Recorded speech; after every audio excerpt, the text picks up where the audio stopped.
Good morning বন্ধুরা, welcome back to my channel Shampa ব্লগসে তোমাদের অনেক অনেক স্বাগত।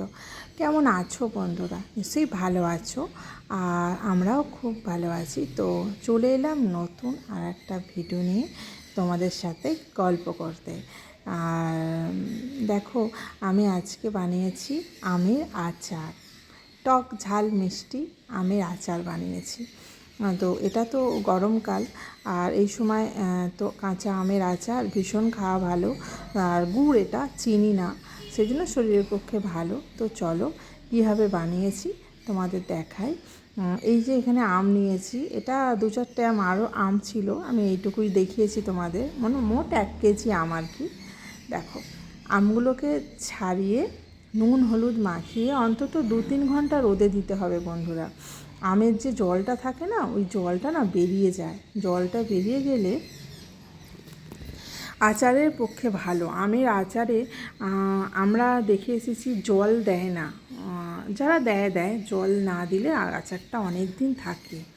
তো তার জন্য দেখো, এটা হলো 3 ঘন্টা রোদে দেওয়ার পর দেখো কীরকম শুকনো মতো হয়ে গেছে, মানে জলগুলো বেরিয়ে গেছে। তো এরকম দেখতে লাগছে। আর এখানে আছে 1 কেজি আম, আর আছে 700 গ্রাম গুড়। 1 কেজি আমকে ছাড়িয়ে নিয়েছি খোলা, নিয়ে 700 গ্রাম গুড় আছে এখানে, আখের গুড়। আর এখানে এই যে মশলাগুলো নিয়েছি, এগুলো হচ্ছে ভাজবো। মানে আমের আচার মানে গুঁড়ো মশলা, ভাজা মশলা দিতে হয়। তো সেই ভাজা মশলাগুলো দেব। এগুলো দিলে আমের আচারটা ভীষণ ভালো লাগে খেতে, ভীষণ সেন্ট ছাড়ে, নাহলে তো গুড় গুড় মনে হবে। তো তার জন্য দেওয়া। প্রথমে নিয়ে নিলাম মৌরি, আর 1 কেজি আম তো 2 চামচের মতো মৌরি নিলাম। আর এখানে সবাই ভাজা মশলাতে শুকনো লঙ্কা ইউজ করে, কিন্তু আমি আমাদের শুকনো লঙ্কাটা ইউজ হয় না, তাই আমি ওর বদলে গোলমরিচ নিয়ে নিয়েছি 1 চামচ। আর এখানে গোটা জিরেও নিয়েছি 2 চামচের মতো, আর নিয়েছি ধনে 1 চামচ, আর 4খানা নিয়েছি ছোটো এলাচ, আর অল্প কালো জিরে, 1/2 চামচের মতো কালো জিরে নিয়েছি। নিয়ে এটাকে মোটামুটি একটু ভাজা ভাজা করে নিয়ে যখন সুন্দর সেন্ট ছাড়বে, তখন এটাকে নাবিয়ে রেখে দেবে। তো আমি ওটা নাবিয়ে রেখে দিয়েছি। মশলাটা হয়ে গেছে, একটু ঠান্ডা হোক, তারপর আমি ওটাকে গুঁড়িয়ে নেব। আর এখানে দেখো, কড়ায় তেল দিয়ে দিয়েছি, তাতে দিয়েছি 5 ফোড়ন। শুকনো লঙ্কা ফোড়ন আমি দিইনি, কারণ আমাদের শুকনো লঙ্কা আমরা কেউ খাই না, তাই থাকেও না আমাদের, আমরা দিও না কোনো কিছুতে। তো চলো, এবার আমটা দিয়ে মোটামুটি একটু ভাজা ভাজা করে নেবে। ভাজার কারণ হচ্ছে, আমটা একটু ভাজা ভাজা করলে না আম থেকে একটা সুন্দর সেন্ট ছাড়ে। সেই সেন্টটা তুমি আচারটার মধ্যে পাবে। যে কোনো সবজি, যে কোনো জিনিস একটু ভালো করে ভেজে নিলে না, যে সেন্টটা ছাড়ে না, সেই সেন্টটা ওই রান্নাটার মধ্যে পাওয়া যায়। তার জন্য দেখো, আমটা আমি ভালো করে ভেজে নিয়েছি, দেখেছো? আর ভালো করে ভেজে নিচ্ছি। আর আমটা না খুব একটা যে বাগলাগুলো মোটা মোটা হয়েছে এমন নয়। আমরা খুব বাগলা মোটা আম, অনেকে খুব বাগলা মোটা আমের আচার খায়, আমরা খাই না। তার কারণ হচ্ছে, বাগলা মোটা হয়ে গেলে না শক্ত লাগে আমটা, তার জন্য। আর দেখো, এটা মোটামুটি হালকা বাগলা হয়েছে সেটা।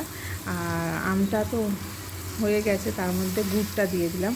আমি এই আচারটার মধ্যে জল ইউজ করবো না, কারণ জল ইউজ করবো না তার একটাই কারণ হলো, জল ইউজ না করে আচার করলে আমার মনে হয়, আমি যতটা জানি, অনেক দিন থাকে আচারটা, অনেক দিন তুমি সংরক্ষণ করে ঘরে রাখতে পারবে বয়ামের মধ্যে। তো তার জন্য তো আমি দেখো, এই গুড়টাকে এবার গ্যাসটা আস্তে করে দেবে, নাহলে গুড়ও পুড়ে যাবে, আমও পুড়ে যাবে, এক কাণ্ড হবে। গ্যাসের আগুনটা আস্তে করে দেবে, দিয়ে এইটাকে গলাবে গুড়টা, বুঝেছো? আর গুড়টা আমি আগেই দেখে নিয়েছিলাম, বেছে নিয়েছিলাম, গুড়টা খুব পরিষ্কার গুড়, তাই আচারে দিতে ভালো হয়েছে। তো চলো, গুড়টাকে পুরো গলিয়ে নিই। এইভাবে গ্যাস আস্তে করে দেবে, দিয়ে গলাবে। দেখো, পুরো গলে গেছে গুড়টা, দেখো এই যে পুরো গুড় গলে গেছে, দেখেছো কতটা আছে? এটা ফুটে ফুটে একদম এর হাফ হয়ে যাবে, তখন জানবে আচার কমপ্লিট হয়েছে। তার কারণ পুরো রসটাকে মেরে ফেলতে হবে, একদম রস রাখবে না বন্ধুরা। আচার করার সময় না জল দেবে না, কিছু কিছু জিনিস, কিছু কিছু টিপস মাথায় রাখতে হবে। আচার করতে গেলে জল দেবে না, 1 নাম্বার টিপস। আর 2 নাম্বার হলো আচারটাকে একদম কড়াইয়ে যদি শুকনো করে নিতে পারো তো তো ভালোই হয়। আগেকার যুগে মা কাকিমারা কি বলতো যে আচার করে ছাদেতে রোদ্দুরে দিত, রোদে দেয়, কেন না যে জল জল মতোটা আছে রোদেতে শুকনো হবে। কিন্তু না, কড়াতেই যদি তুমি গুড় গুড় জল জল মতোটা পুরো শুকনো করে নিতে পারো তাহলে তোমাকে ছাদে দিতে হবে না, ছাদে রোদে দিতে হবে না। আর আমাদের কি হয়েছে, দেওয়ারও নিয়ম আছে, কি যদি রোদেও দাও বয়েমের ওপরে সাদা পাতলা কাপড় বেঁধে নিয়ে দেবে। অত টাইম এখনকার যুগে কার আছে? তার থেকে এক কাজ করবে, কড়াতেই শুকনো করে নেবে।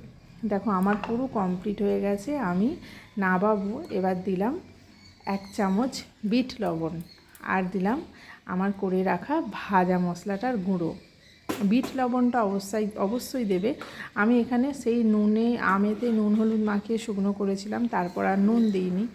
এতে একদম 1 চামচ বিট লবণ দিলাম। এবার মশলাটা দিলাম, দিয়ে ভালো করে মাখিয়ে নেবে, নিয়ে তারপর বন্ধ করে রেখে দেবে। দেখেছো আমার কত গুড় ছিল, কত ছিল, সেখান থেকে কত অল্প হয়ে গেল। কমেন্টে জানাবে বন্ধুরা কেমন দেখতে হয়েছে আমের আচারটা। আর লাইক করো সবাই, একটা করে কমেন্ট করে জানিও তোমরা কেমন করে আচার করো। আমরা তো আমি এরকম করেই করি। তো চলো, এটা হচ্ছে তার পরের দিন সকালবেলা, হয়েছে আচারটা রাত্রের বেলা। তো দেখো আচারটা একদম শুকনো করে করেছি। দেখবি আচারটার মধ্যে যে একটু গুড় জল ভাব কিচ্ছু নেই। দেখো শুকনো হয়ে গেছে।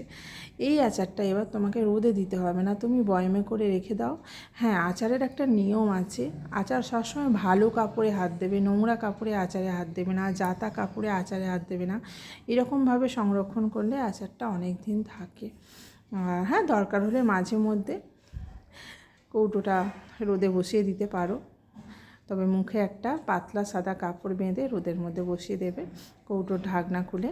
তো চলো, কেমন হয়েছে আচারটা কমেন্টে জানিও। ভালোই হয়েছে, তোমাদের দাদা খেলে। এটা যত থাকবে তত বেশি মিষ্টি হবে, মজবে, বুঝছো। সঙ্গে সঙ্গে একটু টগরস লাগে, কিন্তু 2-4 দিন বাদ খেয়ে দেখবে মিষ্টি হয়ে গেছে।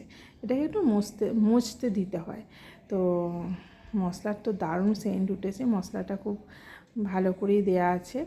তো চলো, সবাই এরকমভাবে আচার করো। টাটা।